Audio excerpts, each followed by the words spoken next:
Very good morning to all my dear students. So we started the chapter of social change and social order in urban and rural society.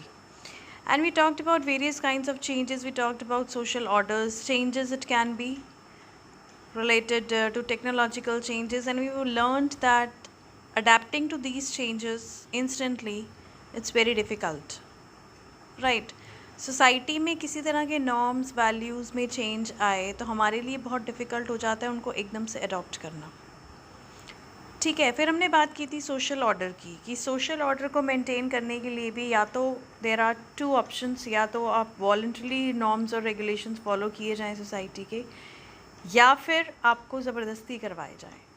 Right, that means when you are compelled, you are forced to follow the social order. And social order क्यों maintain करना ज़रूरी है? For the peace and prosperity in the society. तो हमने ये कुछ terms पढ़ी थी, social change and social order. Now we were talking about, as the name of the chapter suggests, social change and order in rural and urban society. तो rural और urban society क्या है? Rural society की अगर हम बात करें, it will comprise of villages and urban will comprise of cities. So villages, they emerge as a major change in the social structure brought about by the transition. Right, अगर हम बात करें food gathering की, agriculture की, so it just started from rural areas. Investment in land and technological innovations in agriculture created the possibility of producing surplus. Agriculture भी कहाँ से start हुआ? रूरल एरियाज से, विलेजेस से। तो मतलब हमारी कहीं ना कहीं जो ग्रोथ है वो स्टार्ट विलेजेस से ही हुई है। Advance division of labour, it created the need for occupational specialisation. जो जितने भी चेंजेस हैं they were just together, they shape the emergence of village, right.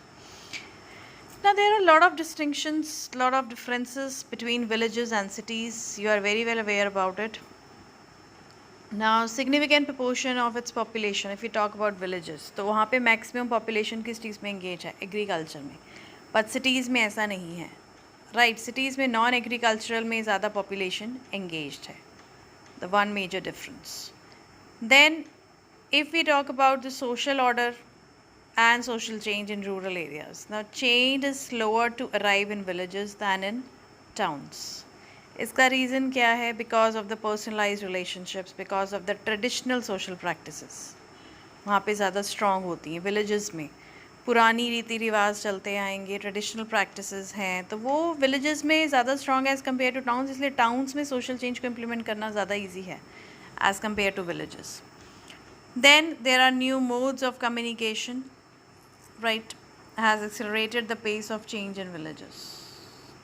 Land reforms, they have altered the structure of ownership. Then changes in technological organization of agriculture. Then large scale development programs aimed at the rural people are also have an enormous impact.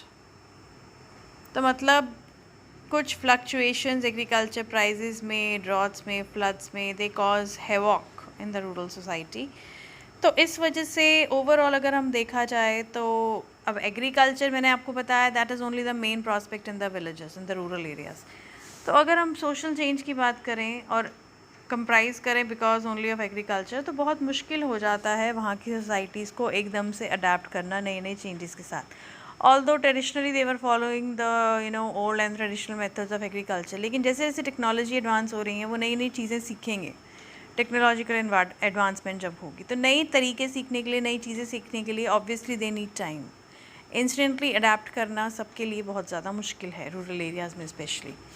And if you talk about the social change in urban areas, so urbanism is a way to the large you can say segments of population in a modern phenomena. City life modernity को easily adapt कर लेती है,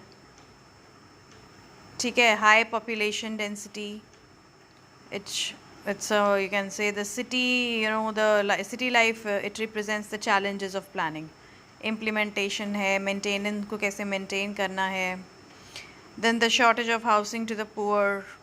मतलब city centers, अब city life में अगर हम बात करें कई तरह के city centers हम देखते हैं, malls देखते हैं। अब हर जगह नई नई एडवांसमेंट हो रही है, नई नई चीज़ें आ रही हैं, नई नई टेक्नोलॉजी आ रही है, और टाउन्स में रहने वालों के लिए उनके साथ अडेप्ट करना ज़्यादा मुश्किल नहीं है because as compare to rural areas rural areas में भी एजुकेशन है, बट सिटी लाइफ में ज़्यादा एडवांसमेंट है, ठीक है, ज़्यादा एजुकेशन है, ज़्यादा लोग एजुकेटेड हैं. And even from rural areas, to learn all these advancement in technologies, the people shift from rural areas to urban areas. यहाँ पे वो लोग चीज़ें सीखते हैं, एडवांसमेंट करते हैं, और फिर वही चीज़ें अगर वो रूरल एरियाज़ में अपने विलेज में जाके इम्प्लीमेंट करें तो उनके विलेजेस के लिए कहीं ना कहीं फ़ायदा होता है. तो बेसिकली अगर हम कंपेयर करें, सोशल चेंज की अगर हम बात करें, तो वो रूरल एरियाज़ में ज़्यादा स्लो है अडाप्ट करना as compare to the urban areas. ठीक है, अगर हम एक छोटा सा एग्जांपल ले लें, changes in mode of mass transport, it may also bring about change in the social change in the cities. तो मतलब सिटीज़ में भी चेंजेस कुछ लोगों के लिए अडेप्ट करना इजी नहीं होता है, ठीक है, लेकिन कंपैरिजन के अगर हम पॉइंट ऑफ व्यू से देखें तो रूरल एरियाज़ में, और अगर हम सोशल ऑर्डर की भी बात करें तो हम कहेंगे कि सिटीज़ में भी मेंटेन करना आसान नहीं है सोशल ऑर्डर.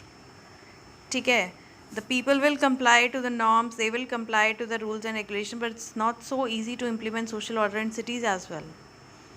तो कंपैरेटिवली हो सकता है कि सोशल ऑर्डर रूरल एरियाज़ में मेंटेन करना ईजी हो because of the village panchayat, small population, तो वहाँ पे सोशल ऑर्डर मेंटेन करना ज़्यादा ईजी है एज़ कम्पेयर टू सिटीज़. तो डिफरेंट फैक्टर्स हैं, राइट, जिनको अडेप्ट करना होता है, इम्प्लीमेंट करना होता है, you have to follow them. So this was just you can say brief about the social change and order and the difference between the villages and cities. So we are going to this continue this chapter. It's not a very big chapter, lengthy chapter, छोटा सा है. We'll continue it.